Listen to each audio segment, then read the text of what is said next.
The project we are doing is going to require us to use a grid. The skeleton images have been pre-gridded for you. I have given you paper with a grid on it and some scrap paper so that you can trace the lines that are 1-inch grid onto the paper. You're going to need a ruler or some kind of straight edge to do that. You'll be able to see the lines through the scrap paper. So please go ahead and draw your lines. First, draw the vertical lines. Make sure they're nice and straight. And then you can draw the horizontal lines, making sure again that your lines match up and they're nice and straight.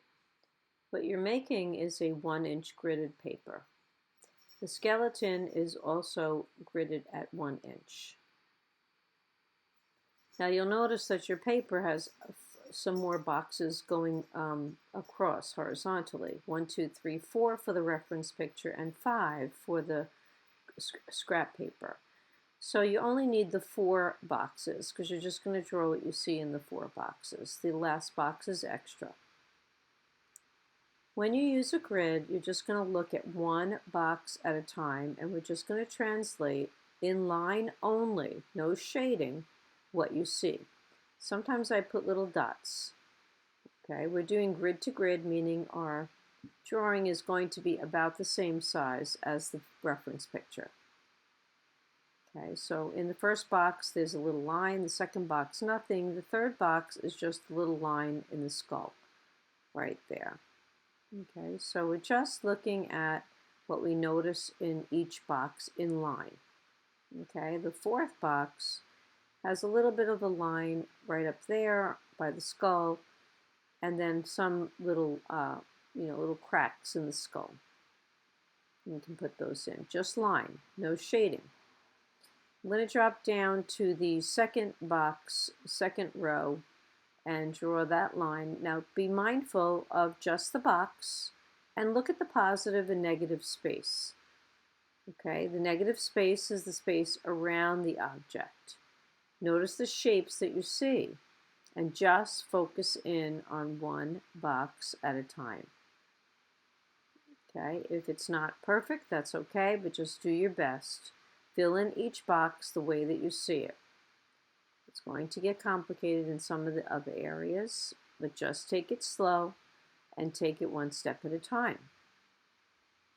Right? Just drawing in the shapes that you see in each box. You're going to continue this until you finish the skull. There are going to be more challenging areas. For example, the teeth are going to be more challenging, and you will have to take your time to do that. Please do not rush. We're going to be using this drawing to transfer onto the black paper that we will be shading with white charcoal. Just take your time and just focus in on one box at a time. If you make a mistake or don't like the way that it looks, you can erase it and fix it. Keep making adjustments as you go along. Sometimes I like to run my pencil across the picture that I'm using to feel the shape of the line, and then I'll translate that in the box. But whatever works for you is fine. Right, but we're still just focusing in on one little box at a time. Now I'm attempting to do the teeth.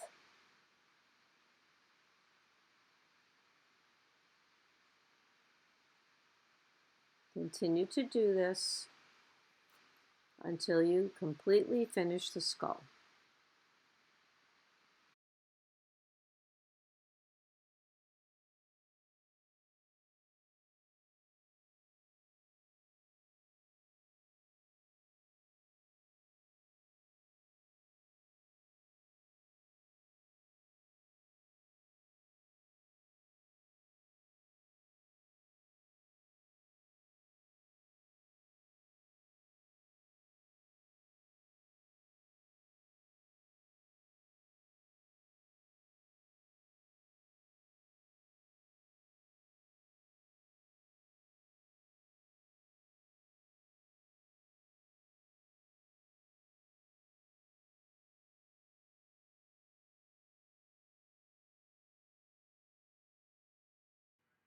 Once you have gotten all of the lines in and you are happy with the drawing as it is, then you are ready to move on to the next step.